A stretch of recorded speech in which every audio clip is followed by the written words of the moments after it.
Okay, hey guys, so let me just briefly introduce ourselves. In case you don't know who we are, my name is Jacky. I'm one of the co-founders of Chain Debrief. We are also the guys behind Gravity Media. I hope some of the brands are quite familiar to you guys. So we run also Balkan Post, Real Talk, the Daily Catch Up. And you know, tonight we're actually quite excited to host you here tonight because for a lot of you, this might be your first time stepping into the world of DeFi. And we are very happy to have you tonight. And it's the first time, it's on Friday night. We know it's an available time, and hopefully, we had fun tonight. Okay. So my name is Jacky. Clinton, you want to say hi to everyone? Introduce yourself. Yep. Hi everyone. Can everyone hear me? Okay. Jacky, you can hear me? Yes. Okay, cool. So hi, I'm Clinton. I'm a contributor at CD. So I got to know Jacky obviously through crypto. Personally, I used to work in traditional finance investments. So I'm moving full-time into the crypto space, and I'm obviously a huge crypto bull, just like Jacky. So super excited for all of you to join us today as well. And you know, super grateful that you take your Friday night to join us, and hopefully this sharing will be very informative to all of you tonight. Okay, next slide. So before we get started, right, we just want to quickly introduce what we're trying to build here, right? For Chain Debrief, we really want to be the leading media brand for all things crypto in Singapore, Southeast Asia, and beyond. This is just a very simple slide of what we're trying to build, but essentially how we envision Chain Debrief, right, is we are trying to build the SPH, the smart local, the mothership, the BuzzFeed of crypto in this part of the world, which is why, you know, some of the stuff when we think about content in this space, right, we want to create content for the mass public audience. And in terms of, in case you haven't seen the announcement on our Telegram channel, we just launched our YouTube channel. The YouTube show that we're planning for everyone is very mainstream, very influencer-led, and very entertaining. That is essentially how we're differentiating ourselves with all the other brands and global brands, local brands. And we just want to say that we're so excited. We have so much planned, and you guys, if you guys are here tonight with us, you guys are still very, very early. And we really hope that you guys will be sticking with us through our journey and joining us in our community, in our events, and all of the channels. Oh my God, like there's so many channels that we're trying to set up. Sometimes I feel like, you know, whether we're spamming you guys so much, you know, follow us on Twitter lah, follow us on Telegram lah, we have a Discord lah, but what we're trying to build is basically we're trying to organize information so that's easy for everyone to access, right? And we're so excited for you guys, and we're so excited for this journey also. Yeah, so that's Chain Debrief. So that's a cue for the next slide. So, you know, before I pass it on to Clinton, right? Some very basic housekeeping rule. Mute your microphone, which I basically just muted everyone already. But we encourage you to turn on your video also so that I can look at your faces also, because you see mine and Clinton's. There are, if you look at the programming for today, right, there are 3 sections. The first section, second section, third section, right? After every sections, there are going to be Q&As. So don't worry if you don't understand. There are plenty of time for you all to ask your questions. We're going to be here. Clinton and I are going to be here until 11 o'clock. And during the Q&A, if you want to ask questions, right, please introduce yourself to the community roughly, and then you can proceed to ask your question. I think don't be shy. I always believe that there are no stupid questions. There are only stupid answers. So the stupid guy could be me, you know. So, you know, don't be shy. Just ask a question, and you know, it's an informal thing. If you experience any technical difficulties, kindly use the chat function in the Zoom, and one of our team members will try to assist you. Basically, that's me. So lastly, I think most importantly, like I always say, in crypto, we just need to be relaxed, and we just have to have fun together. Next slide, Clinton. Yeah, I think that is the cue for me to pass over to Clinton. So Clinton, over to you. Yep. So hi everyone. Thank you for joining us today. So I think as Jacky mentioned, you know, I think all of you have also gotten the brief. Today's session is really meant as an introductory session for most of you. So I think if some of you here have more experience in this space, we ask a bit for your patience. as we go through the fundamentals. So 3 main sections. The first one is obviously just to give everyone an introduction about DeFi, what it is, a brief history of it, and I think that gives you some context. Sections 2 and 3 are, I think, very exciting for us today. We'll show you how to set up for DeFi, and the key part is really setting up this thing called a digital wallet, which we'll run through later, as well as how you transfer assets from exchange to a digital wallet. We'll be using Metamask today. I'll also go through a little bit more about Metamask later on. The third thing is we'll also be accessing a DeFi protocol today. We've chosen Uniswap, which is basically a decentralized exchange. I'll talk a little bit more about what Uniswap is, but essentially it enables you to swap, coins in the crypto world in a decentralized way. I'll also give you a brief summary of transaction fees on the Ethereum network because Uniswap is on Ethereum. And I think hopefully, all of this today gives you some context. At the end of the session, we'll be giving everyone some homework. So I think that's also good for you to sort of get your hands dirty and try it out later on. Yeah. So without further ado, I'll dive into the first section of what DeFi is as an introduction. And as I go through the presentation, Jacky will also jump in with some comments as and when there are points to be made. So Jacky, okay. I'll start with decentralized finance. So what is decentralized finance? I think you've probably heard this word thrown about a lot, but maybe just to take a step back, I think all of us are very familiar with what our traditional financial system entails and functions. But what's central to the traditional financial system is this concept of centralization. Centralization from the government, centralization from institutions. So obviously one of the biggest institutions that you have to deal with every day is your bank. Another one is payments providers, as you use your debit card, as you go about your day-to-day business. So that's the traditional system where everything you do basically has to go through some form of centralized authority, whether it's a government or a company, right? And that's something very familiar to all of us. In this new paradigm, we're looking at a space that's completely decentralized. And when I say decentralized, I mean, just imagine a financial system where there are no real sort of authorities, but everything functions, within this blockchain. Everything functions based on smart contracts and code, and everyone is an active participant in the economy based on your own personal preferences and how you interact with the digital economy. So there's no real institution here that will govern you, but rather individuals like you and me can participate in the economy freely and in this fully decentralized way. So I'll go to the next sort of slide just to give you some better understanding of what it means, right? So DeFi basically is a system where the financial products that you are familiar with on a day-to-day basis are now available on this decentralized blockchain network. And you can access all of this without any centralized intermediaries. How this works is that, on the blockchain, which is fully transparent, protocols deploy code, software code, which are called smart contracts, which enable all these transactions to take place. So, some of the, more common financial transactions you engage in today, buying, selling, lending, borrowing, all this can take place in a decentralized manner. So just to give you an example, if you were an SME owner and you want to borrow money from a bank today, right, you would have to go to the bank, you would have to go through a process, where you have to, so for example, pledge collateral, you have to go through a vetting process, you have to go through KYC, blah, blah, blah, blah, blah. And then that will determine how much money you can borrow, right? That applies to businesses, also property, for example, if you're buying a house. But in a decentralized world, right, you don't have to do that with a centralized institution. Smart code is deployed based on certain criteria to enable you to borrow based on certain rules. And the capital that you borrow is not provided by a central institution like a bank, but by other users who are participating in this economy.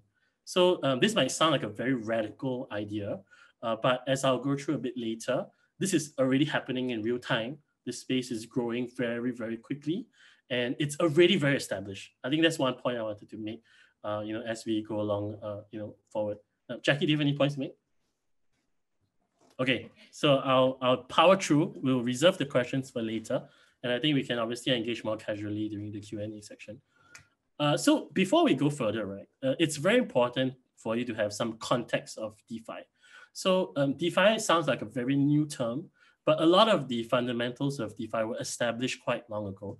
So in 2015, one of the key landmarks was the launch of the Ethereum Blockchain, which is basically, I think, the first, I would say, more functional blockchain where developers and builders could deploy code and establish protocols.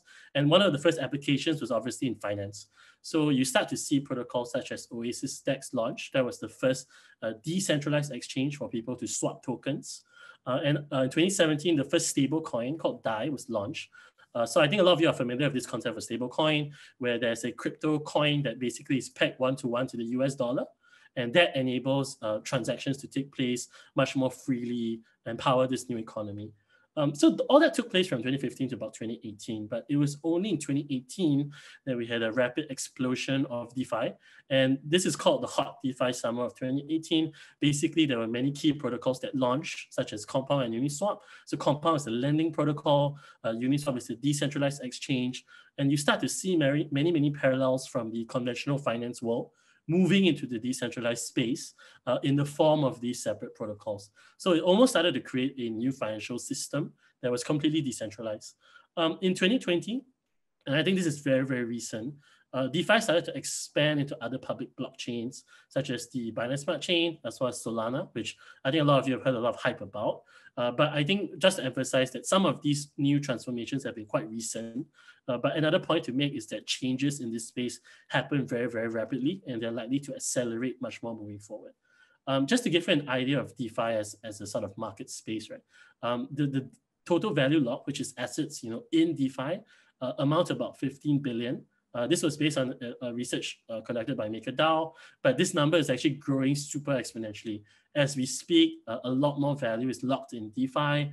And I just want to give you an idea that this is a huge space that's growing. It's already fairly established. But if you compare that to global financial services as of today, that's 22 trillion. We are still some ways away from that. But I think as we all are here on the call, we're also very early in the space, which is very exciting for all of us, today. Yeah. I think the point for everyone to note is that, when you come into crypto space, right, it might sound very daunting. Wow, what is DeFi lah? What is this new protocols lah? What is this swap lah? What we wanted to share with you guys is actually the whole idea of decentralized finance, right, and DeFi, right, has been around since 5-6 years ago. It is a proven model. It is a lot of projects are being built. There's so much money being moved from the traditional finance to the DeFi space. You don't have to worry that this concept doesn't work, right? I think that's the message that we're trying to send. Don't be afraid, because the whole idea of decentralized finance basically enables new ways of transactions, new ways of doing things, and it is a radical change. And it might sound very daunting. It is not. Yeah. So yeah. And just to add to Jacky's point, right? I think recently, if you follow the news, you see a lot of very prominent venture capital funds, private equity funds also going into this space.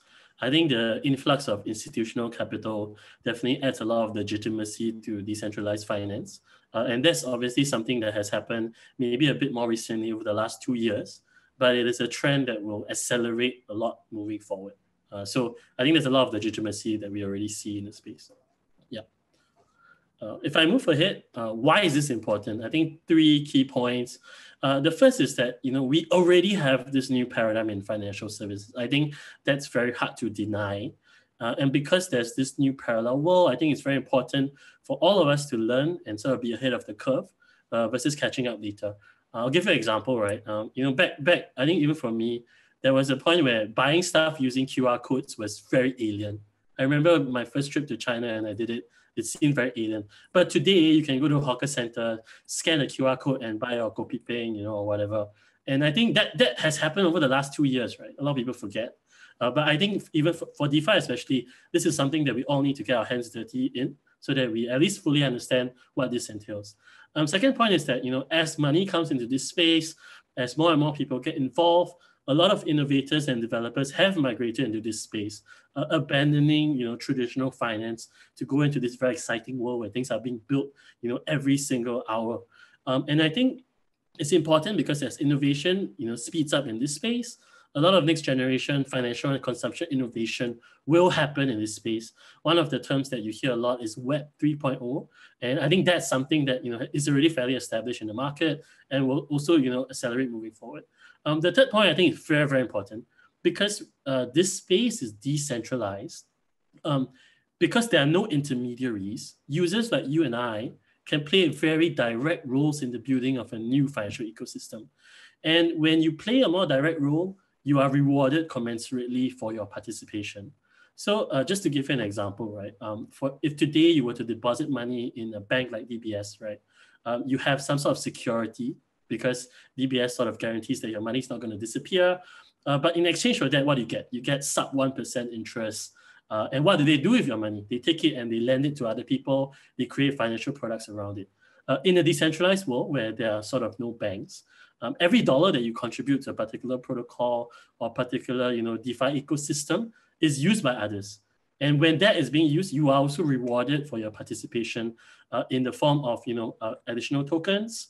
And I think a lot of that translates to returns that are really outsized. When I'm saying outsized, I mean double-digit, sometimes triple-digit returns on your capital. And a lot of this sounds very alien, but it is happening as we speak. And I'll obviously go through more examples later on. Yeah.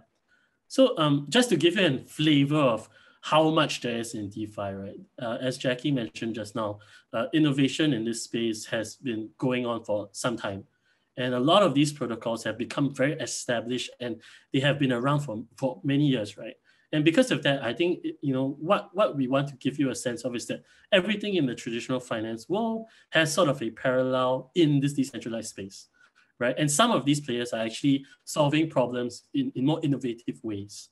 And the other thing I would say is that these are protocols, but the protocols are not necessarily companies that own or have certain rights to certain things, but rather these are protocols that enable people like you and I to participate in and be rewarded for our participation.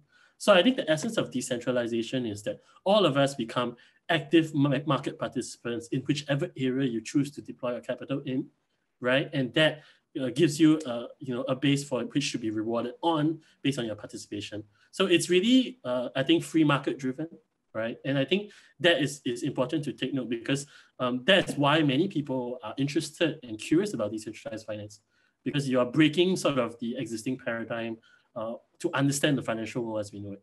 Yeah.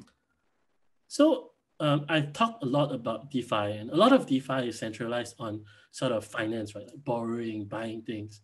But I think when you think about consumption, and consumption is really buying and selling things, right? We are looking at how DeFi powers applications. One of the biggest areas that DeFi has been powering is what we call Web 3.0 gaming or play-to-earn gaming. This is a space that is already quite established. I think many of you who have heard about this game called Axie Infinity, where players are sort of earning money playing the game.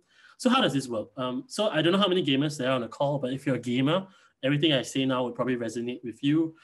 When you play games, like for example, MapleStory, and you buy sort of in-game credits, how does this work? You pay money, right? And then the money goes to the company, and in exchange, you get tokens that can only be used in the game, right? But you cannot transfer any assets out. They are used in the game, right? And the company earns all that profit. However, in this new paradigm, what happens is that instead of the company owning, the assets in the game, because it's decentralized, the players and the users actually own the game. So in this sense, right, for Axie Infinity, for example, the players actually own Axies, which are the creatures that are in the game. And they are able to play the game with the Axies they purchase, or to lend these assets out to other people to play the game. So they become asset owners in that sense. All the transaction fees are earned by the protocol and locked in this thing called the treasury. But the treasury is not owned by anyone. It's actually owned by all the people that have the AXS token. So in essence, this is the governance token, which enables everyone to have a share in this game. As people play the game, they are rewarded with this token called SLP.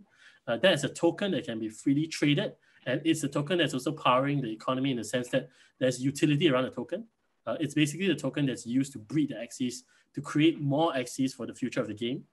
And so I think this is something very exciting for all of us.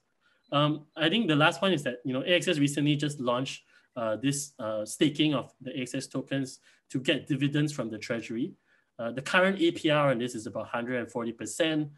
That sounds like a crazy amount, but I assure you that's actually happening as we speak. And the owners of the Axies tokens are actually enjoying the benefits of participating in the game economy. So just to give you a flavor of how DeFi actually powers things like gaming, and gaming is probably going to be one of the more major consumption areas that we see going forward. Yeah. So that brings us to the end of the first section. I think Jacky will open up to Q&A right now. Yeah.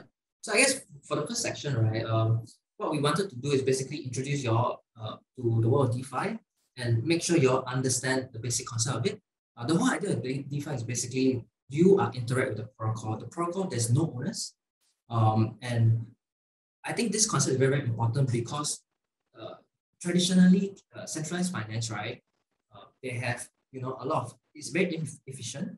They have a lot of costs, a lot of capital costs, a lot of human costs, a lot of costs of marketing, all this kind of funny stuff, right? Which is why comparing to a decentralized finance protocol, which is basically just lines of code on the blockchain, decentralized finance is more capital efficient, and it is able to return participant of the protocol higher dividend and higher yield and reward you with higher rewards when you interact with the protocol. I think this is something that people always ask, how come I can get 3% or 4% APY in just interacting with DeFi, right? One of the key reason is that in DeFi space, everything is more efficient and it's direct, and there's no centralization and there's no central power. So, anyone has any questions? Let me see. We have one question from something. Let me see. What is your take as to why many established old money institutions and multiple figures who are bearish and regularly denounce crypto as a legitimate asset? Clinton, you want to answer this before I drop my? Sure. I think this happens with every asset class, right?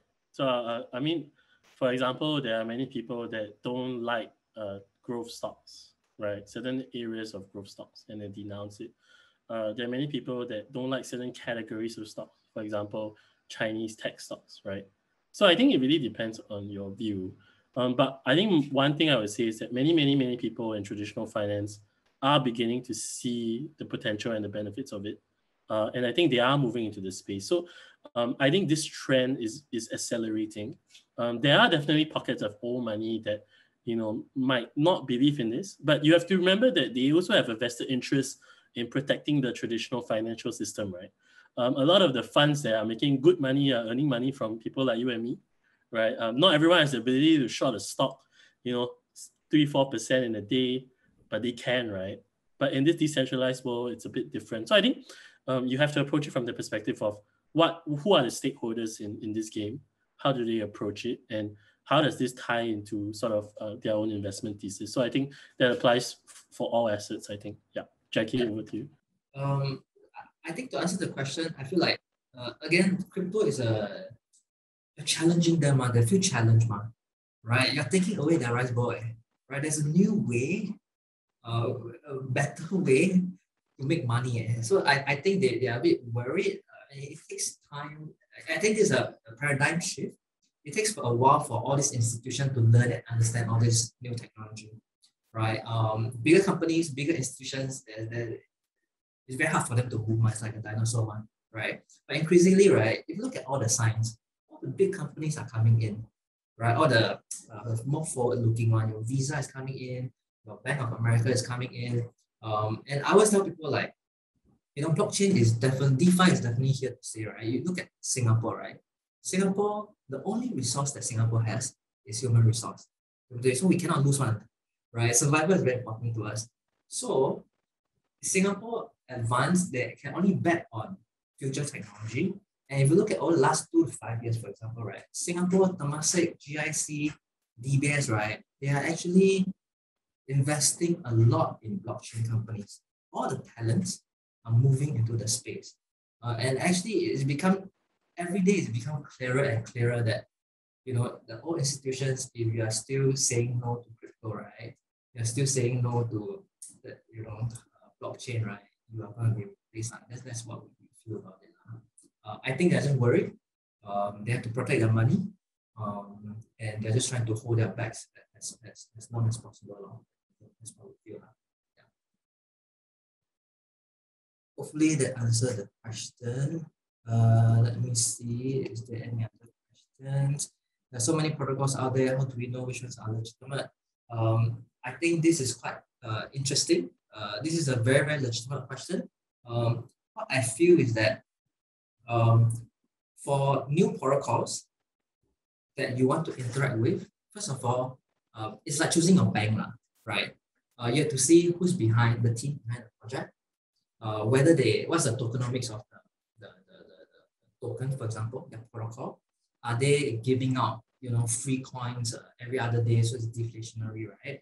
The next question that I would choose or that affects my choice of whether to use a protocol, right, is whether are there a lot of TVL coming in? Are there a lot of money that's being committed to the project? Are there a lot of use cases being built around it? Are developers using it? What are other crypto influencers talking about it? And the more users that use the protocol, the safer I'll feel about using the protocol. Yeah. So that's to answer your question, whether we know whether it's legitimate or not. Yeah. Clinton, you got anything to add on? No, I think another measure is obviously like I would argue that there are already some blue chip protocols, right? Protocols that have existed for some time that are very established. So for example, if you go to Ethereum, you want to swap tokens, right? Uni Swap is obviously the one you use.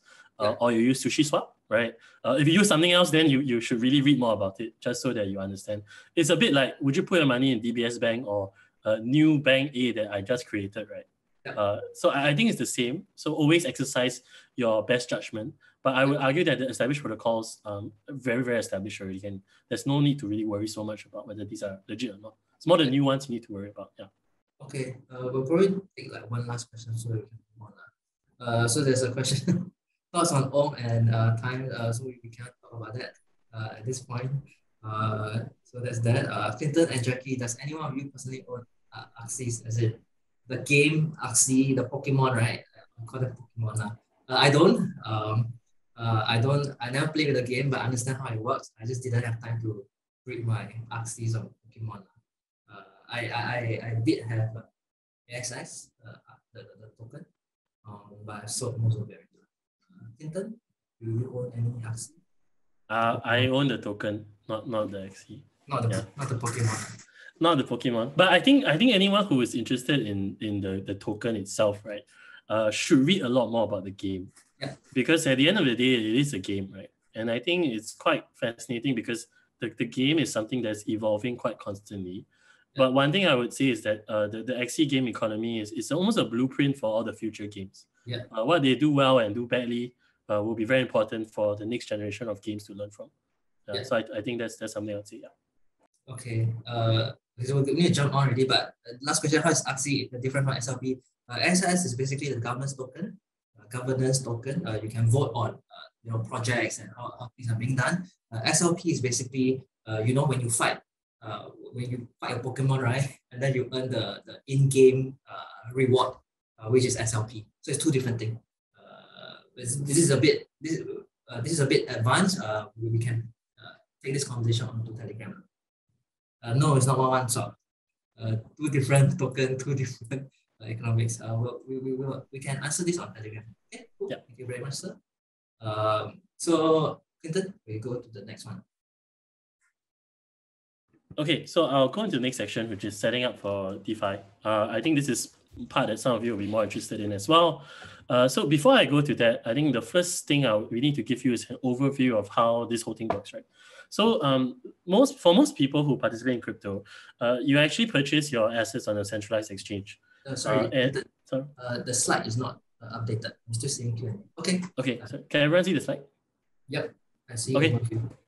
Got it. Yeah. So for most people in the crypto space, what you do is actually you purchase assets on a centralized exchange, and then those assets are sort of held on the centralized exchange in custodial wallets. So what this means, right? So for example, if you use Binance, you would get your USD into Binance. You would buy tokens using the Binance exchange, and that's stored in your wallet on Binance or on FTX or Huobi. There are many examples here, many exchanges. for most people in crypto who are just new to crypto, this is sort of the start and the end of the journey.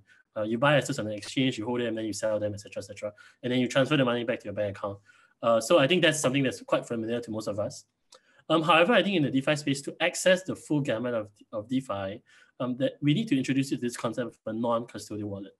So what is this? Essentially, I think if you think of a centralized exchange, you need to have an account, and all of your assets are held in that account. In a non-custodial wallet, what you actually own is a wallet which can hold assets directly for yourself. So you don't have to log into anything. You don't have to do KYC. You don't have to do any of that. It's just basically a wallet for your digital assets. You have full control of your funds, which means that you have your own private keys. On an exchange, you don't, and that's one of the key differences. So I would encourage all of you to think of it as like basically having a real life wallet in the digital space, and it's completely owned by you. Non-custodial wallets can be hot or cold, and I'll go into that in the next slide. Yeah. So a hot wallet is a wallet that's connected to the internet. So everything in crypto is connected to the public blockchain, therefore you need an internet connection. But in essence, they can be three types: web-based, mobile, or desktop. The most common one currently is web-based. And how this works is that it's basically a browser integration, which you can just open up very quickly. And we'll show you that later. So some examples of hot wallets are Metamask, that's the most established one. There's Trust Wallet, DeFiX, Coin98, many, many more. But some of the more OG ones are, for example, Metamask, because it's been around for a long time. So what's the key benefit of this? Basically, because it's connected to the internet, there's the ease of use. This will be basically your everyday wallet for crypto transactions, where you just connect to a protocol at the click of a button, and then you basically can access the protocol.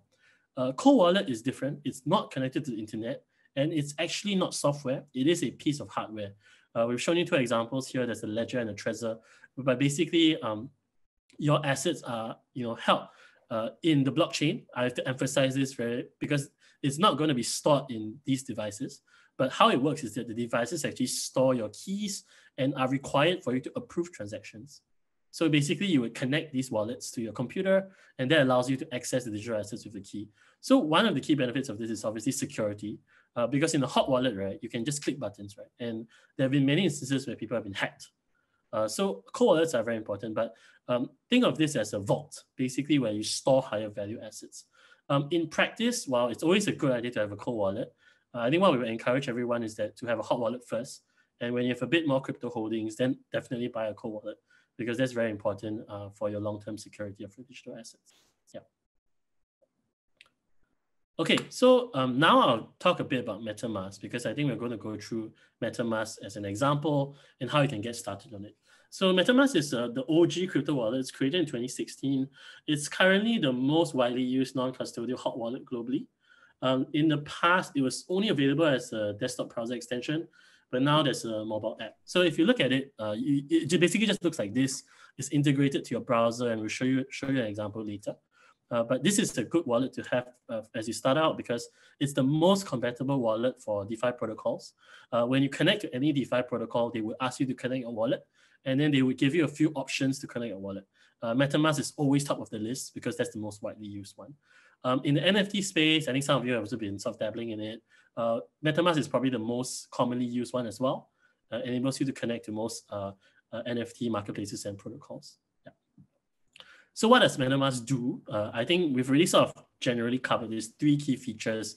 The first one is that it's your wallet. So what you can use it for is you can buy, store, send, and swap tokens. Basically, all your assets will go through your Metamask, funnel through your Metamask. And that's basically how it works as a wallet. Even if you don't have assets in your Metamask, so like $0, right? You can use Metamask to explore blockchain. Why? Because for most decentralized finance protocols, you actually need to connect your wallet to see the full gamut of features on the particular protocol. So even if you don't want to transfer anything to your Metamask, we encourage you to create one, because that enables you to access and to explore and to learn about these protocols as you go forward in your journey. The last point, as I just mentioned, you own your data, because MetaMask is your wallet. So only you have access to your accounts and data, and no one else has, versus creating an account, for example, on a centralized exchange. There is a downside to this, because imagine you lose your wallet, right? Like your physical wallet. You have full ownership of that, but you have very limited recourse to losing your wallet. So you can sort of call the police, but it's very hard for them to find your wallet, very hard to prove that it's your wallet as well.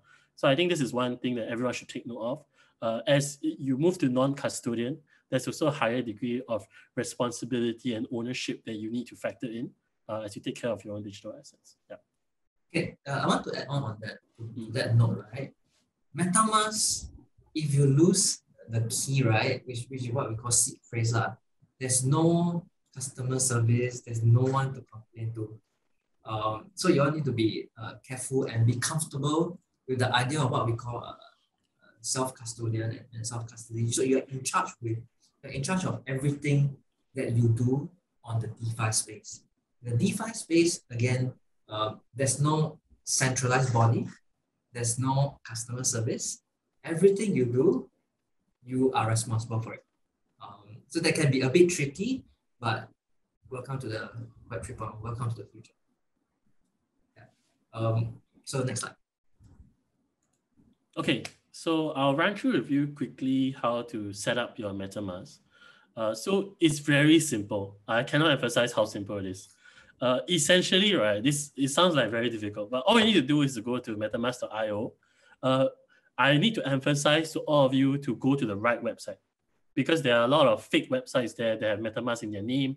If you download the wrong one, you're going to get yourself into a lot of trouble. So make sure you go to the correct website.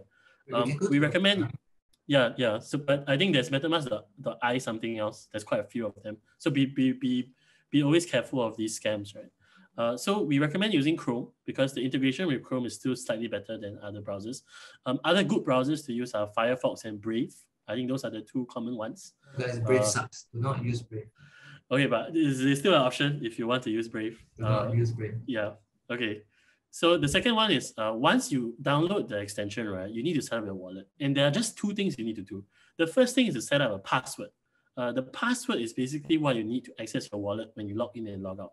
But the more important part is this thing called a seed phrase, where they would give you a randomly generated number of words, right, that you need to store and secure this. Why is this important? So for example, if you were to lose your computer, right, and you want to retrieve your wallet, you will need to enter your seed phrase in your new computer, in the MetaMask app, to retrieve your wallet. Your wallet, all your assets are actually stored on the blockchain. So you don't have to worry about those assets disappearing. But the important part is that you need to be able to access those assets. So I'm sure a lot of people have heard of stories of like people buying Bitcoin like 5-6 years ago and losing their keys, not being able to access their wallets.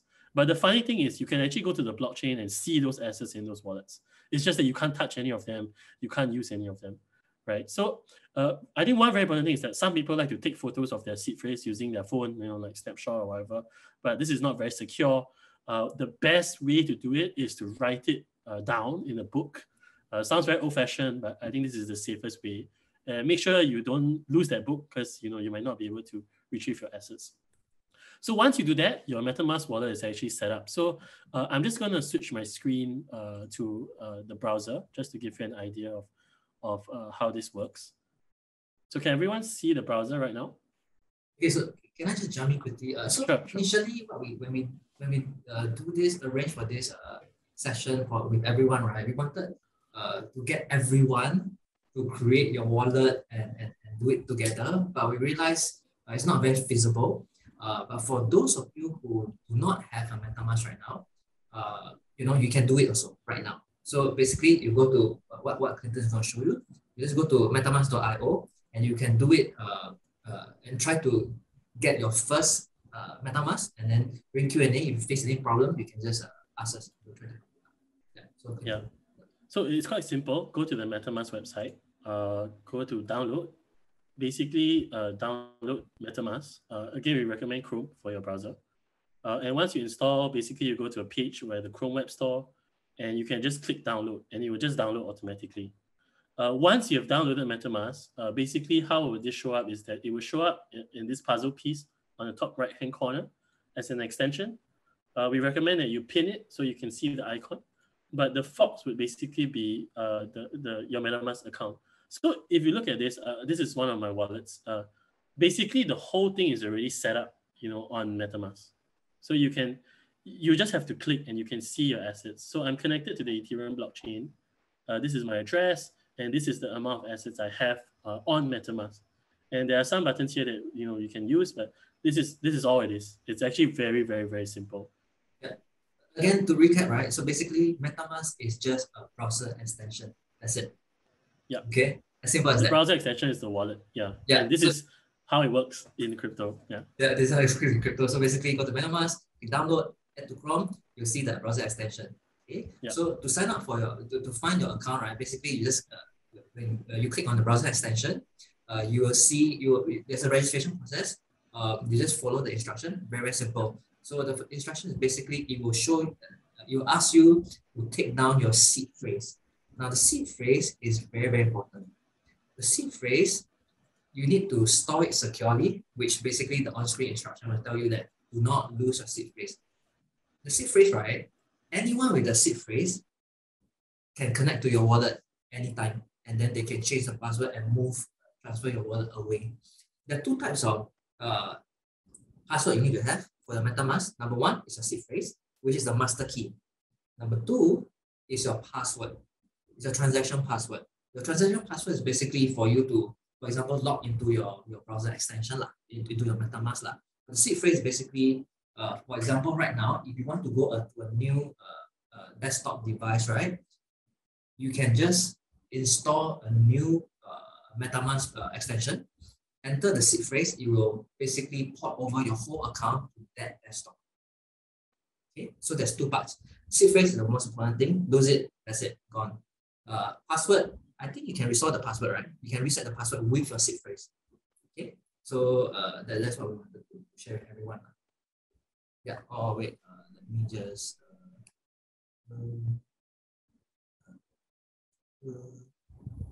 there's some technical difficulty. I'm trying to make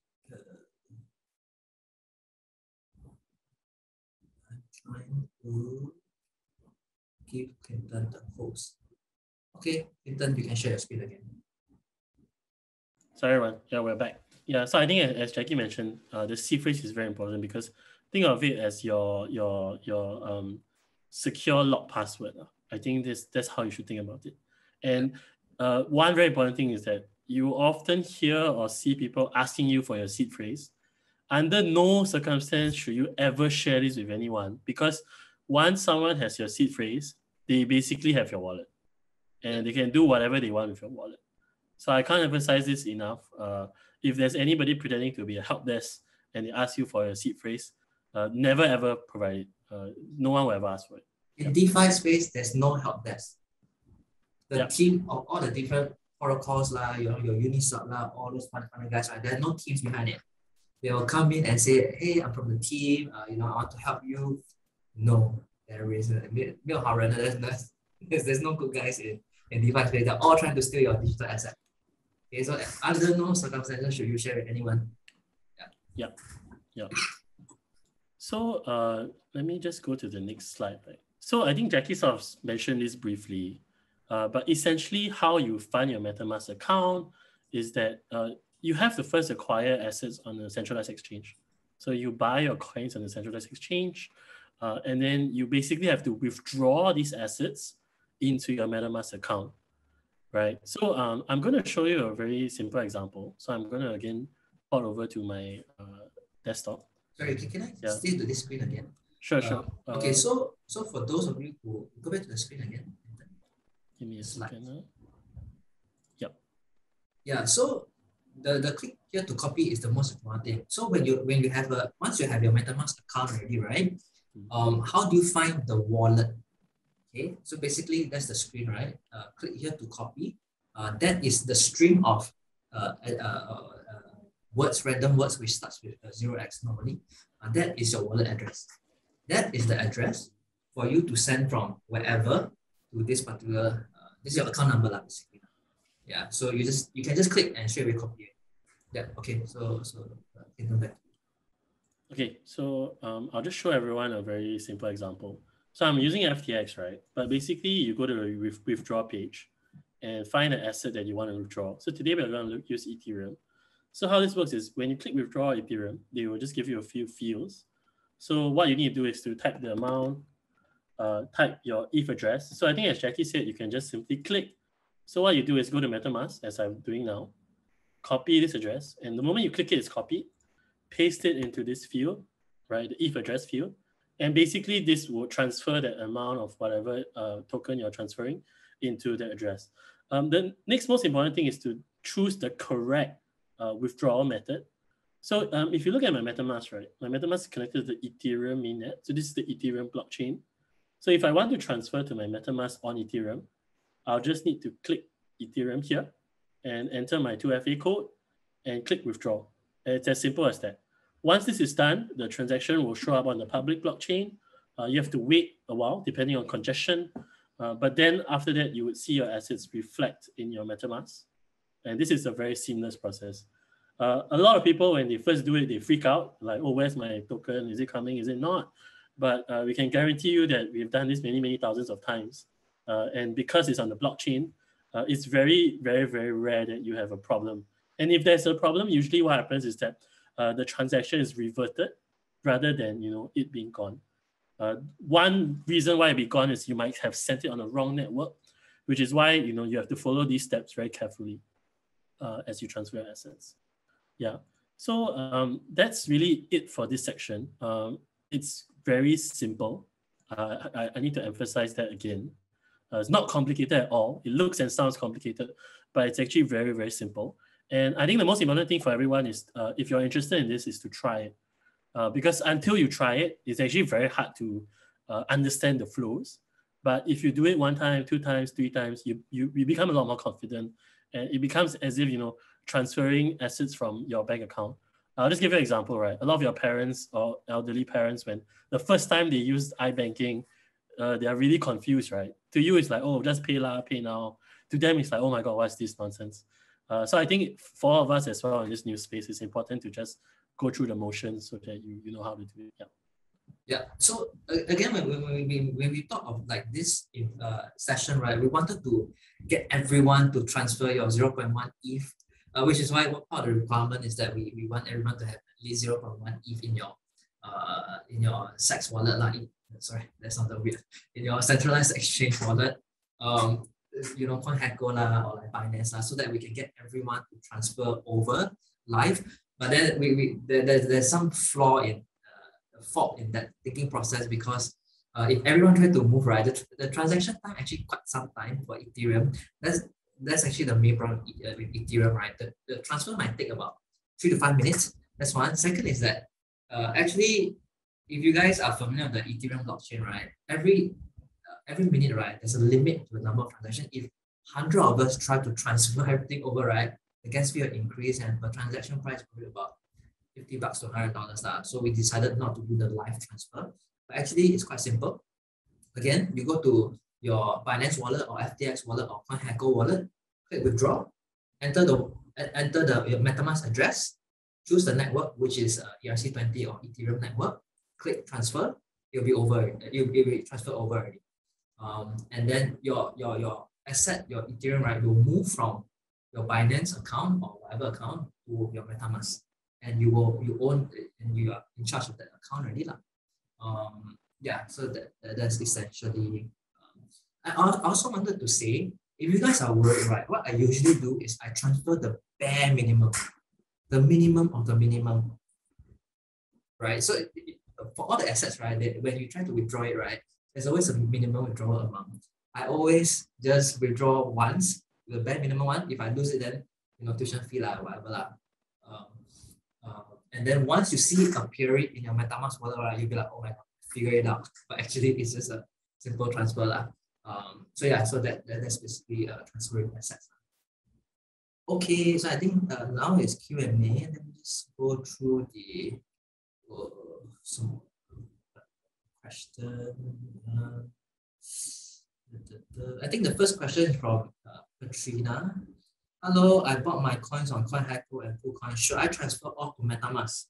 What's the difference in keeping it there, where I bought from, and in MetaMask? Clinton, you want to answer this? Yeah, so CoinHeco is custodian, so you need to access it through your CoinHeco account. If you have used CoinHeco before, you will be familiar that sometimes they stop withdrawals, sometimes they stop deposits, So it can be a very frustrating experience.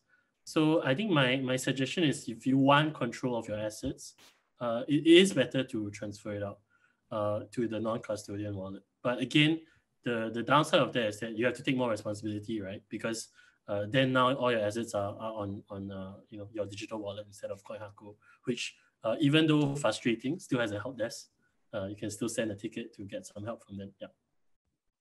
Okay, so the most important reason why you should move your asset from CoinHako or KuCoin to Metamask, right, is DeFi space. With CoinHako, right, let's say your Ethereum on CoinHako, right, you cannot do anything with it, right? It's just sitting there doing nothing, right? It's there, it's not doing anything for you. But if your Ethereum is moved to your Metamask, right, with your Metamask, you can interact with all the DeFi protocols. You can lend it, you can stake it, you can farm it. This is where people always say like, hey, how come I can earn like 3%, 3-digit percentage APY? I'm making like 20% yield, 50% yield, 100% yield. It's because they're moving their asset from your CoinHako, your KuCoin, over to your Metamask, and you can decide to deploy your asset to all of this decentralized finance. That is the key reason why you're moving away from centralized exchange. Yeah. So hopefully that answers your question. But you also, sorry, I also need to address this, that it's not like you anyhow transfer over because once you transfer over, actually a bit mafan. So because like, let's say you want to withdraw, right? Not so easy. You need to transfer back to your centralized exchange to withdraw out. And sometimes it's easier to keep some coin in centralized exchange so that you can trade other coins easier on centralized exchange.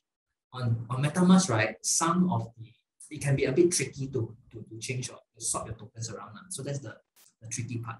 So pros and cons. So that's that. Let me see what other question. Something. Hello, I bought my coin. Is the same question. Can Metamask only store Ethereum? No.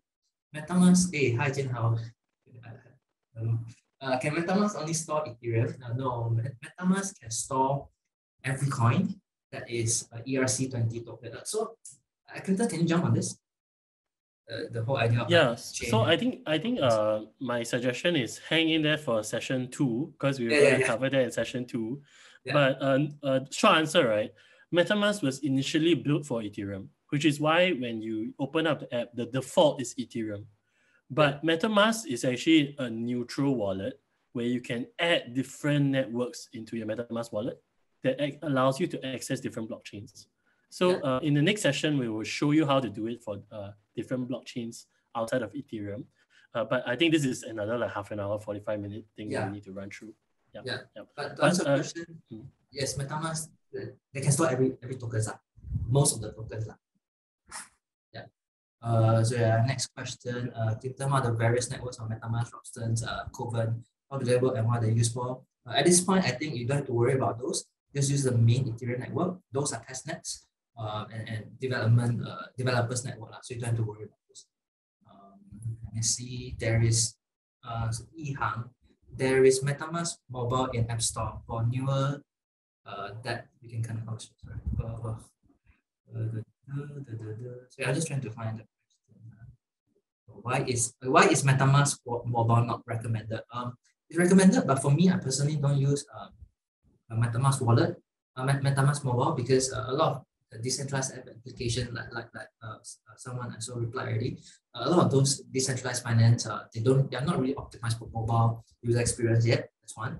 Second, I wrote an article about this. I feel like on mobile app, right, on Android, right, there's a lot of risk. There's more, there's a lot more risk of, virus, all those kind of fun stuff. Because on desktop, right, I can control what are the networks that I'm connected with and whatnot. But on mobile, right, there are a lot of like touch point. I connect to public Wi-Fi, I Bluetooth everywhere to trace together a token, right? And then all those Facebook ads, YouTube ads, they're blasting me with all those to get me to download this game, that game, right? So there's a lot of ways for attackers to try to scam me. So I feel like I'm not very comfortable using MetaMask mobile, but it's a personal choice. Let me see.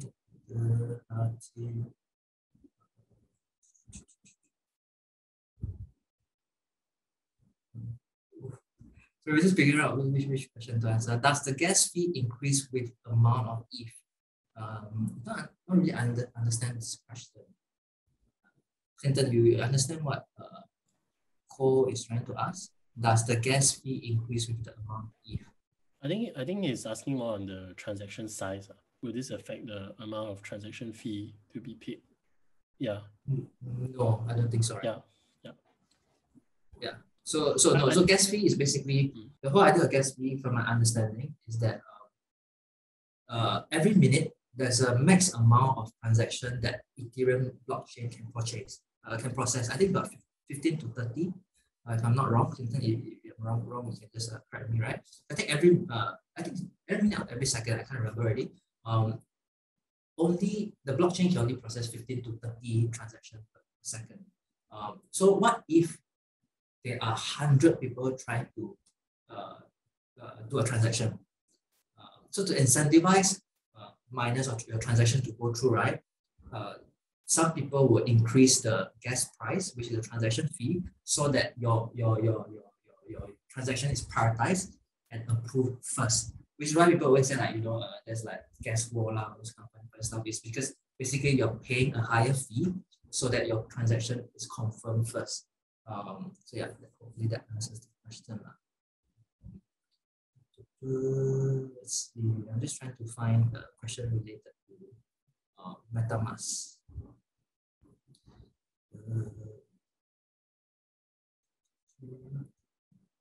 Sinjin, would you all recommend XDeFi as a replacement to MetaMask as featured on your IG? We don't know yet. So XDeFi, I think it's the new MetaMask competitor. Very, very interesting. They have a lot of high claims. The UX looks very, very nice.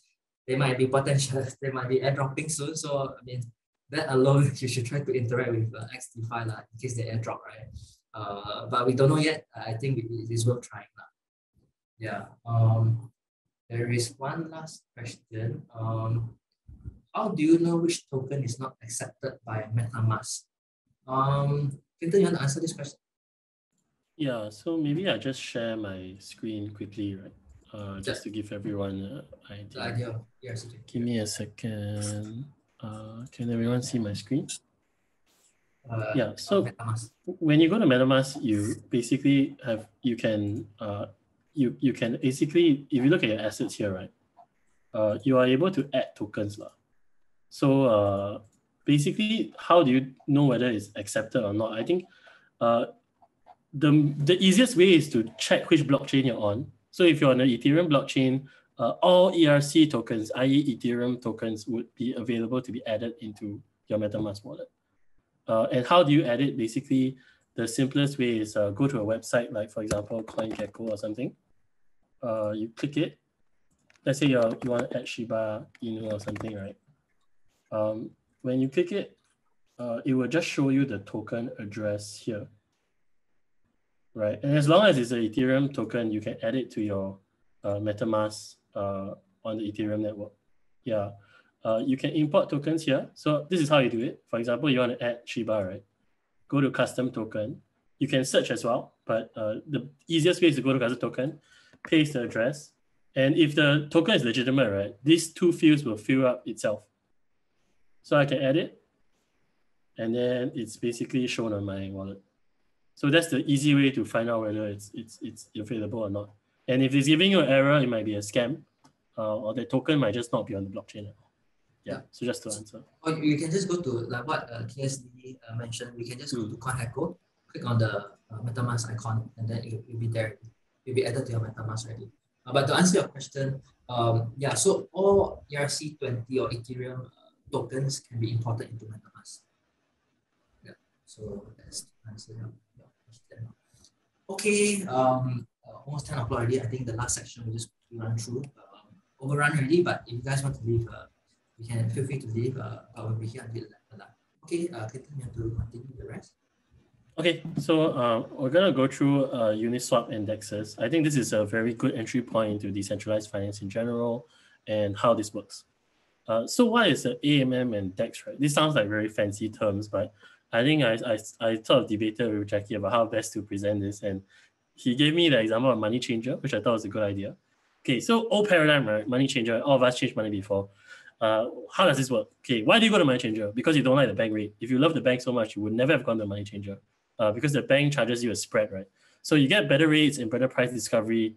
If you go to, for example, Change Alley in Raffles Place, you can compare all the money changers and find the best rates. So at some level, this is already more decentralized. But what is not so good about it? Firstly, it's manual. Every money changer got different types of assets. They're limited by quantity and the amount of stock currency. So some money changer might not have, for example, your Danish kroner that you want to exchange for. And more importantly, right, the money changer actually earns the spread and any fees that are generated from the transaction. So you do not actually get any benefit from the transaction itself. And the last one is always very frustrating. If you ever try to change money at 7 to 8 p.m., you will know that it's not 24/7 and you're going to run into some trouble there. In this new paradigm, sorry. Can I Sure, go ahead. So for I think this one we need to explain a little bit what is AMM and DEXs.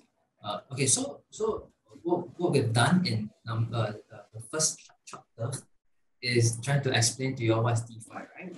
Decentralized finance. Okay. The second part is to help you all set up your MetaMask wallet so that you can interact with decentralized finance.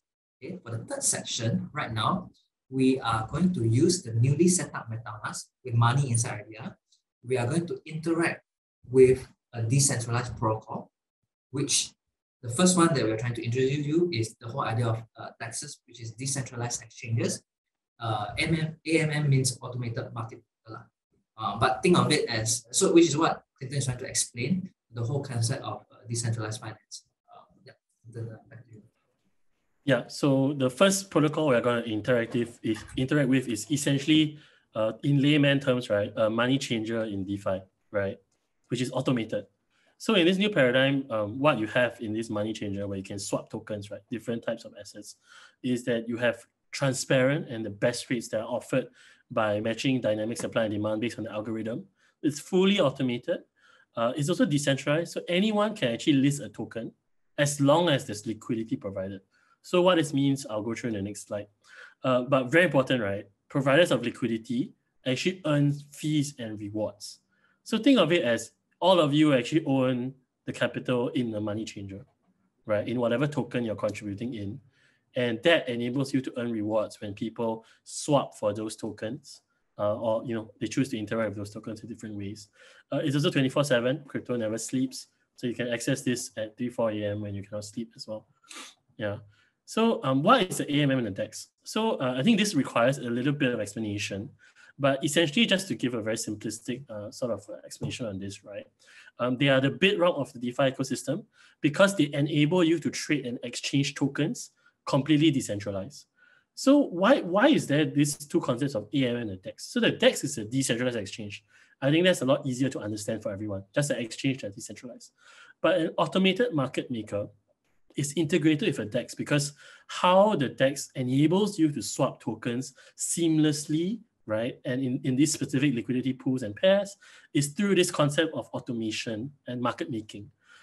In a traditional finance world, right, when you buy and sell stocks, for example, it operates in an order book format. So there's a buyer and a seller, and then they match the price. In an automated market maker, what happens is that instead of trading with other people, you are actually trading against a pool of tokens. And that pool of tokens is contributed by users like you and me. So it sounds very alien, but imagine if a money changer was basically just a bunch of code, right? And it allows you to deposit assets into this money changer in specific pairs. And that, becomes the capital base on which users can freely trade assets on the pool. When demand outstrips supply, the price goes up. And inversely, is true as well.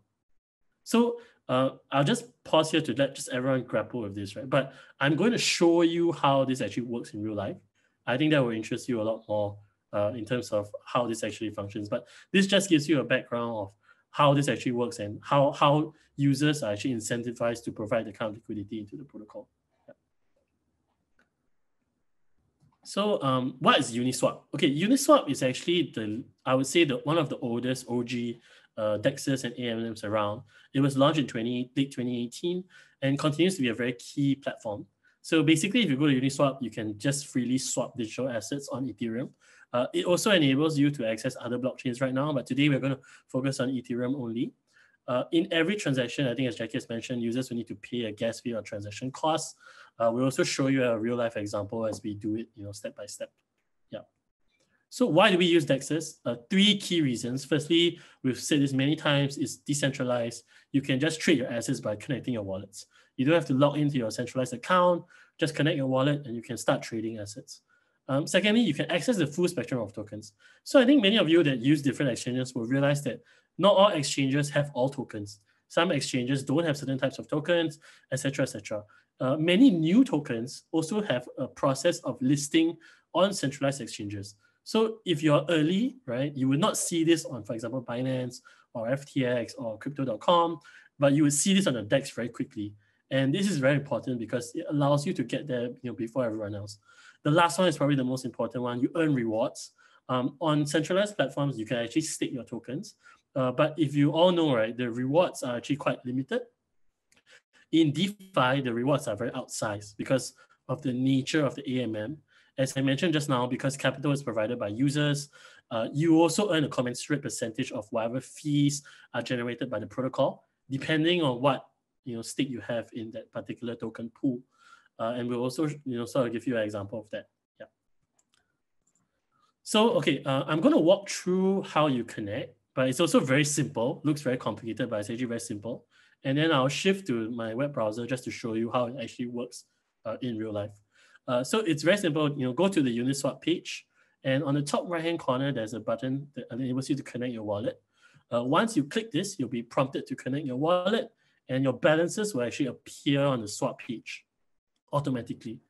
Once they do, you can swap them to other tokens that are offered on the platform. And basically, right, they would show you the prevailing price that you can take in the transaction. Because the automated market maker works through code, they are offering you automatically the most optimal market price. You can obviously choose to wait if you don't like the price, but this is not an order book system where you bid and wait for someone to match your order. It shows you the best price at the moment, and this is how people actually use the AMMs and DEXs to swap tokens, very seamlessly. When you swap your token, what happens is that a pop-up would appear to prompt you to swap the token. Usually is a contract interaction. And you will also see an estimate of the gas fee that you would incur as part of the transaction, right? And it will also show you the total cost. You are able to select from 3 options for the gas fee. So I think as Jacky mentioned just now, when you do any transaction on the blockchain, you can pay more to speed up your transaction. So if you choose to pay less transaction fees, you probably have to wait longer. In certain competitive situations, your transaction might not go through. So what example can I give you? If you are buying an NFT where there's a limited supply, if you choose a low gas fee, the thing might be sold out before your transaction goes through. Therefore, you might be incentivized to increase the transaction fees you might want to pay. Once you decide on this, you just confirm your transaction in your wallet, and basically, that transaction is done. So let me just show you in practice how this works on the browser, so you can also understand how this actually functions in real life. So I've gone to Uniswap. Everyone see my screen? Yeah. So when you go to Uniswap, you have a button to launch the app. You can click it, right? And it brings you to this very, very simple interface. All you need to do is to connect a wallet. As you can see, there are a few options here. You'll choose Metamask. It's always the top option. And then you'll be given an option to sign the transaction, to connect with Metamask. What you need to do is to click Next and click Connect, and you're connected to Metamask. As you can see, right, my Ethereum balance is now shown on Metamask, and the amount of Ethereum I have is also shown in terms of what I can swap. So let's say today I want to swap Ethereum for, let's say, Shiba coin, right, as an example. Sorry, Clinton, maybe we can do that again? Okay. Yeah, so Again, let me just recap. So Uniswap is basically a decentralized protocol. How do you identify decentralized protocol, right? Is that when you land to the home page, right, there is a connect wallet. Okay, so what you need to do is basically click connect. Maybe you sign up from Uniswap first, and then you redo the so that I think it's slightly too fast. Yeah. Got it. I'll disconnect. I'll go back. Okay. Yeah. So click launch app. Yeah. And then you click connect to a wallet, and then you click Metamask, and then it'll prompt you to connect your wallet. Once, how do you know whether you are connected and can interact with the protocol, right? Is that the connect your wallet, right, will straight away show your address, your wallet address, which is taking some time right now. Yeah, there we go. So there's no more connect your wallet already, right? And your wallet is connected. You can see that is your wallet address. And you can check your wallet address and details. And then your balance in your Metamask will show up. Yeah, as simple as that. Every decentralized protocol, the process is the same. You just need your Metamask and you can play with it. Just connect, that's it, plug and play. Yeah, Clinton, over to you. Yeah, so as you can see, your balance will already show up. So let's say today I want to swap Ethereum for another coin. Let's say the coin I've chosen is the Shiba Inu coin, which is in vogue right now. I'll have to search for the coin and then it will appear, and then I just have to click it. Okay, so how do I swap? I'll just input the amount I want to swap, and basically the DEX will start to pull the data as to what is the prevailing best rate that I can swap for, and everything will show up here, right? And it also gives you an estimate of the US dollar value. This is actually a fairly new feature, never used to be like this before. So now it's even more user-friendly in this sense. So how do I swap? You can see this big red swap button here. All you need to do is to click it, right? And then they will show you the parameters of the transaction, what's the liquidity fees, etc., etc. There's always some price impact and slippage because transactions are happening every second on the blockchain.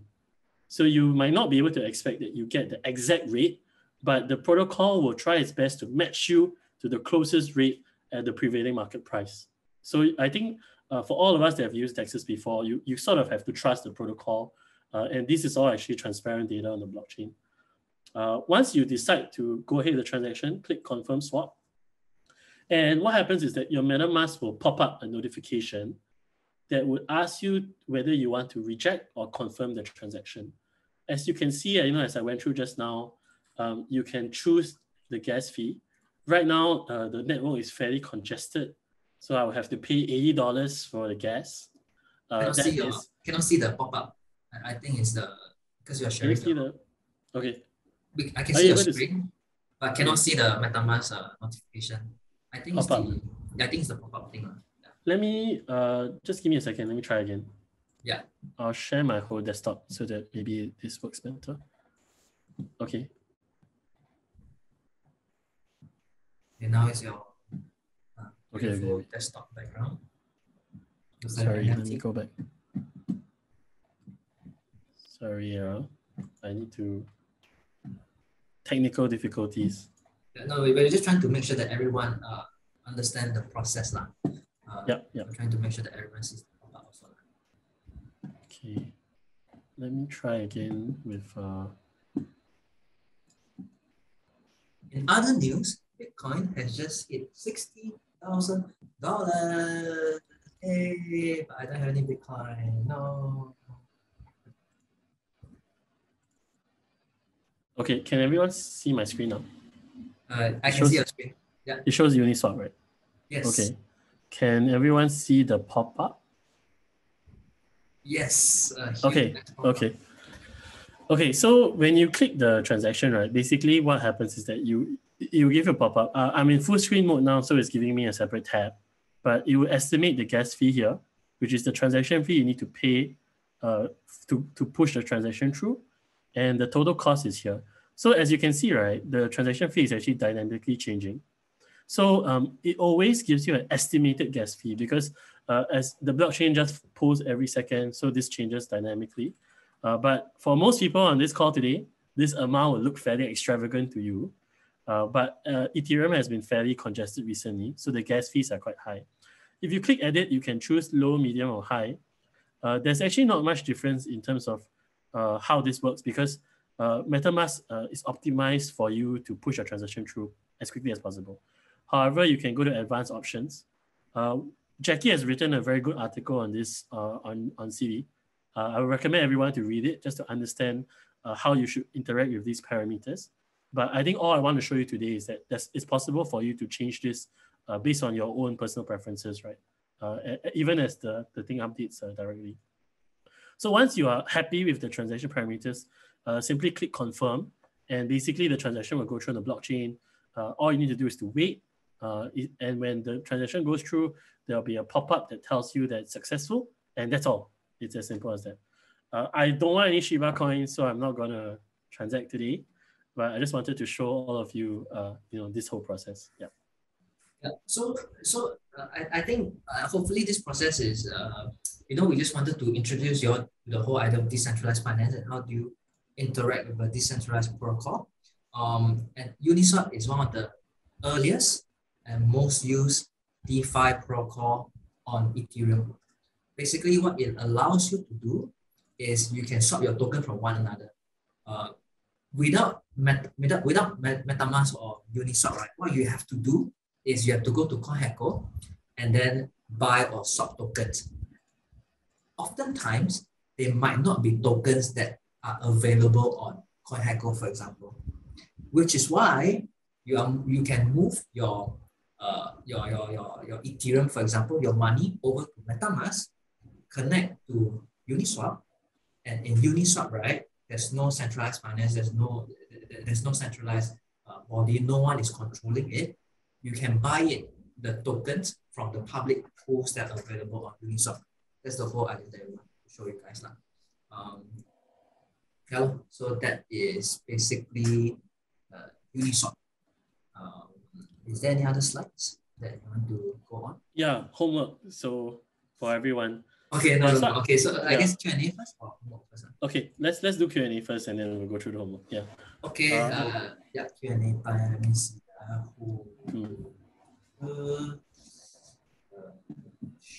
Okay, Ricardo, the first question is, do we need to sign up account on Uniswap? No. You just connect your wallet. It's the same thing.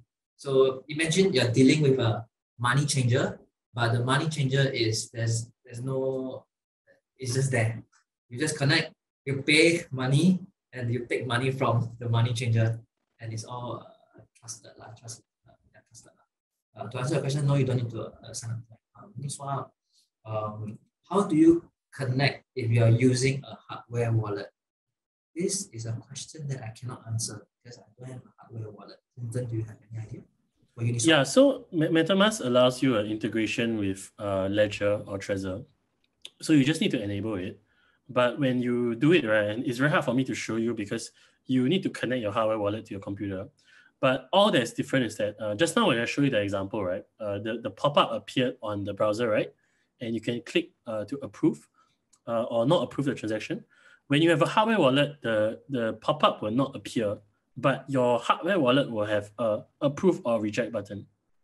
So you have to approve or reject the transaction using your hardware wallet. Yeah, so that gives you more security because your approval process is no longer tied to the browser or to the internet. You need to physically press the button on your hardware wallet before the transaction can be approved. So that's really, in a nutshell, how it works. I think we definitely should address this in some other session because a lot of people don't have hard wallets right now, even many seasoned crypto users. But it's important to learn, I think, because the future is always more security, right? As we advance, yeah. Yeah. Okay. Next question. I believe Uniswap is cheaper. Actually, no. So Sean already replied already. Doing swaps on Uniswap is actually a lot more expensive because of the transaction fee. Yeah. So to answer your question, no. Actually, Uniswap is more expensive. Then your next natural question is, then why do I want to use Uniswap?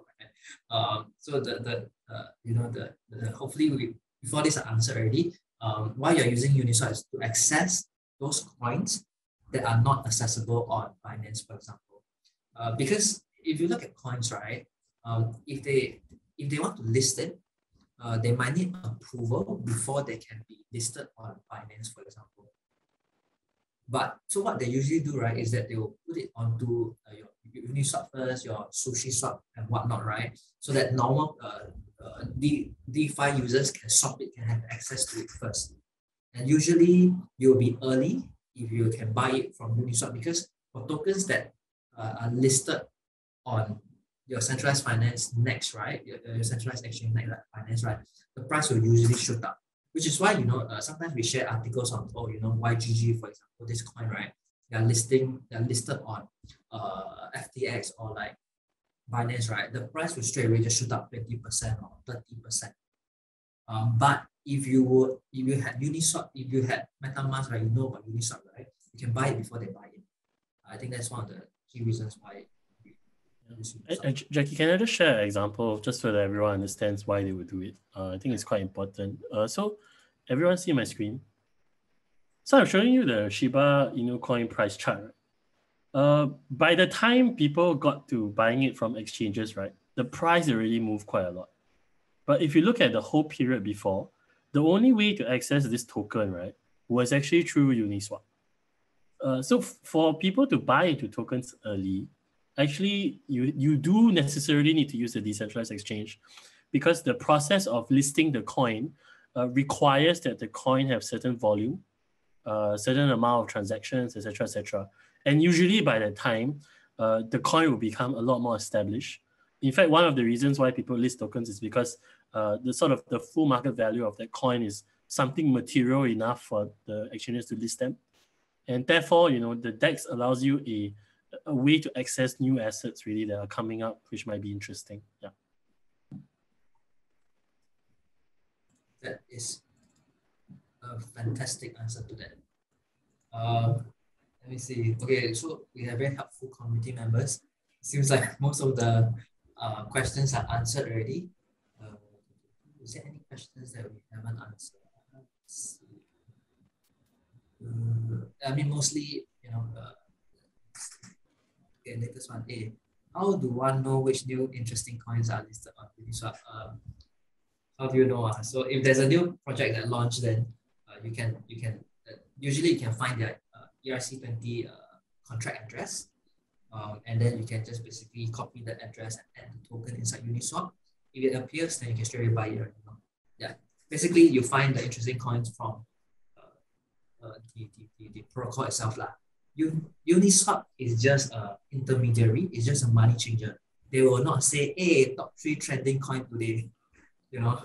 So you have to find Twitter, for example, like when airdrop. I think Jacky means a chance to plug CD lah. But if you follow the CD alpha channels, you will see a lot of new assets coming up, people talking about them. But I think on a more serious note, right, one very good way to learn about new assets is to be part of communities, right? Because crypto moves so fast, none of us can really keep up with certain things. I think when you're part of communities, you can pick and choose, right, what you think is interesting, read a bit more. So I think it's very important to be in the loop so that you are aware, because it's very overwhelming to just, you know, read everything yourself, I would say. Ivan has a question which Pinhan Unicorn has answered. Is it true that an ERC20 token can only be used in Ethereum, meaning it possible to use in ESC? This one we will bring it to the next section. The next section is basically talk about ESC and Polygon. Yeah, but to answer your question, what Pinhan mentioned, we can bridge it over. We can bridge it over. Yeah. Any other questions with regards to Uniswap? Again, maybe let me just recap, right? Uniswap is basically a decentralized money exchange. It's an example of a decentralized protocol. What we hope that you take away from this session is basically you're familiar and you're comfortable with the idea of decentralized finance, one. Second, to interact with this DeFi world, right, you need Metamask. It's the gateway to the DeFi world. Number 3, Uniswap is one of the oldest and the first few DeFi protocol, which is why we're trying to introduce to you. We use it as an example to introduce to the DeFi world. Yeah, also that's what we're trying to achieve with this section. We think it should be, once you're familiar with this, you should, it's very natural for you to play around, which goes back to our homework already. Can we pull up the homework slide?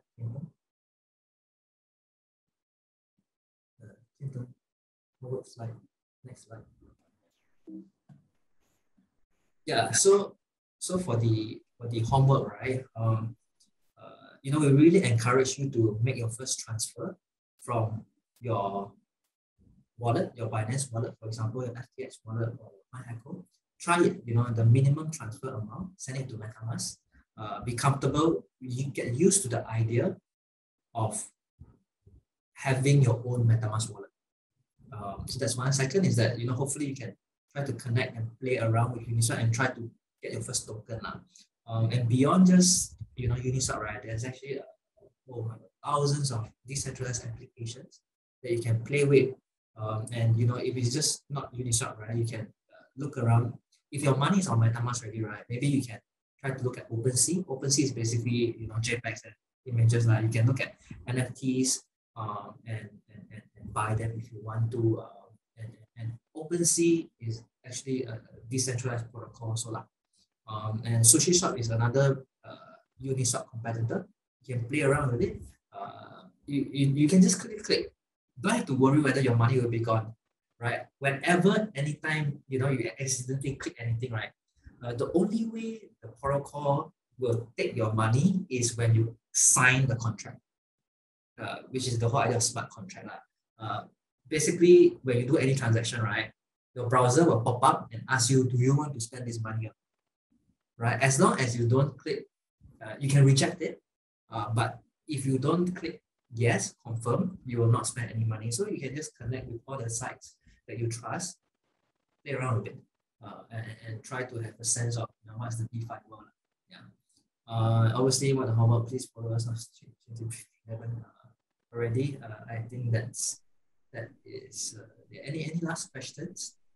Actually, Jacky, I think I have a point, right? Because I think I did see some comments on people asking whether it's preferable to swap on centralized versus decentralized.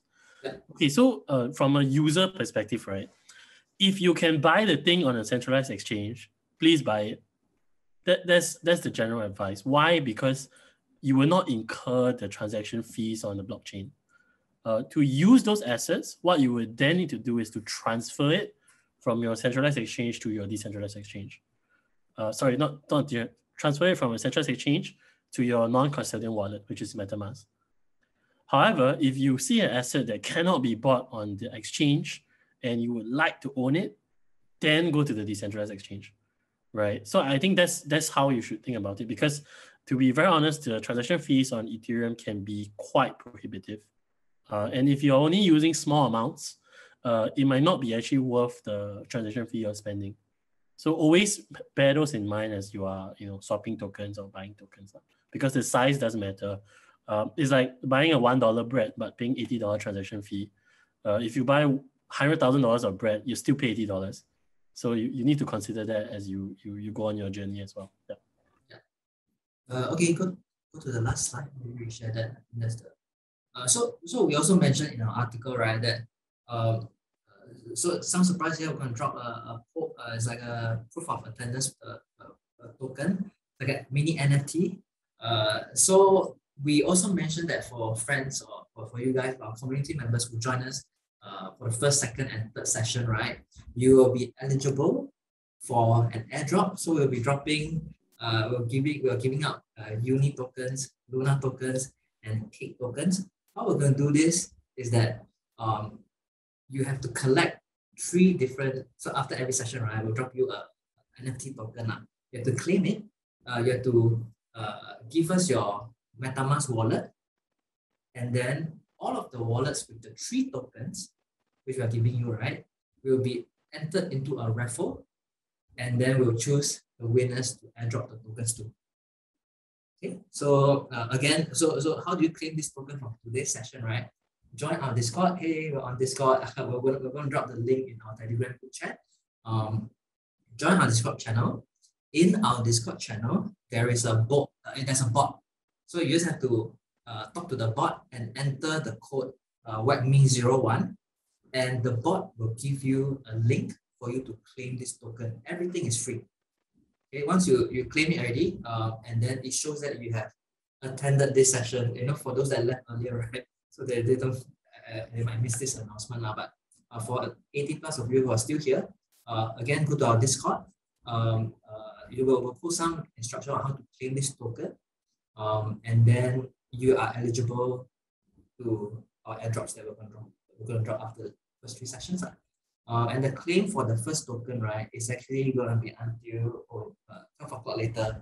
Okay, so you have 1 hour plus to claim it. So please join our Discord if you can.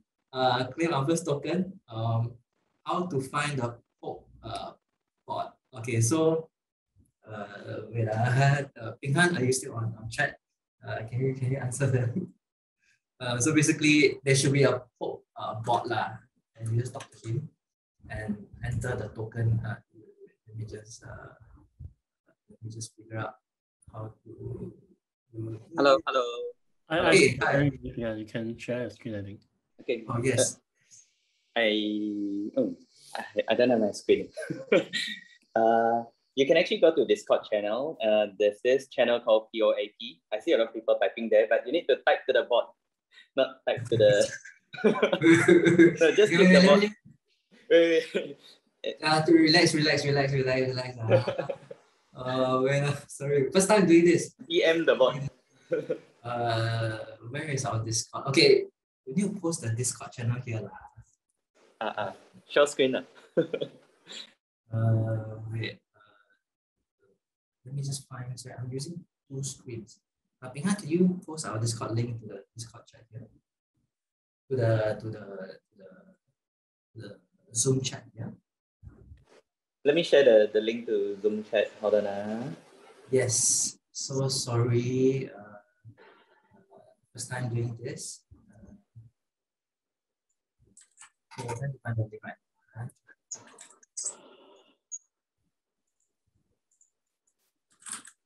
Okay. Oh yes. Discord link is in the chat already. So you just click that. You join. Oh, suddenly a lot of people. Hey, a lot of people joining already.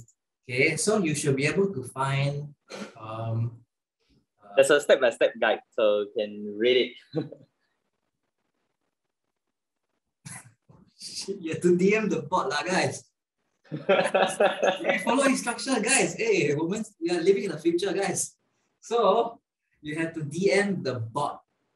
Okay, so just click the bot and just key in the WAGMI 01, and then you will receive a message with a link to claim the token. Okay, DM the bot. Talk to the bot. Yeah. Okay, so we're done for today's session already. Hopefully you all enjoy. We're gonna post the second session. I think in 2 weeks' time. Hopefully we can see everyone also. At the second session, we're going to talk about Binance Smart Chain and Polygon. It's important because if you realize, right, Ethereum network, damn expensive. What the? I spent $100 to buy something and you pay $50 in transaction fee. Doesn't make sense, right? So we wanted everyone to sort of experience that. Next session, what we're going to do is we're going to introduce you to other blockchains where the transaction fee are only $1, 50 cents and whatnot. This is why a lot of blockchains like Solana, for example, Binance Smart Chain, your Luna, for example, they are blowing up because the transaction fee are very, very cheap. Okay, so that's the whole idea of why we wanted to show everyone the different gas fees today. So hopefully this is very helpful. Thank you all for coming again.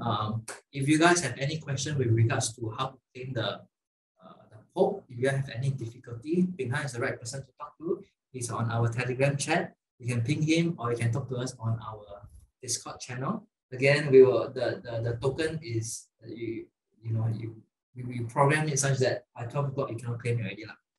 So claim it again. 9%, as you call it, 9% who claim 3 tokens, you are eligible to win some airdrops from us. So we're going to give away 1 uni, either 1 uni or 1 Luna or 1 K. lucky draw. So yes. Why Discord? Because a lot of DeFi protocol, a lot of NFT projects are building a community on Discord. So we're trying to build a community on Discord. So and there's a lot of tools for us to manage the conversation. Okay, thanks for coming to my tech talk. And thank you all for spending your Friday with us. Again, we were so excited about what we're building. Every day we're having fun. We hope this is meaningful for you, and we hope you guys will stay together with us. Really, it's all about learning, and I think in the world of crypto, in the world of DeFi, right, it's not a zero-sum game. I'm not making money. When I'm making money, you're not losing money. We can all make money together. We can all have fun together. Thanks, guys. Thank you all. Have a great weekend. Stay safe, and adios. Okay, bye-bye. Talk to you all. Oh, wait, one more thing. Please like our YouTube, latest YouTube video. Please help us like, share, and subscribe. Give us a thumbs up. We're so excited. There's so many things that we're trying to do. Okay, thank you all. Bye. Okay, bye guys. Bye.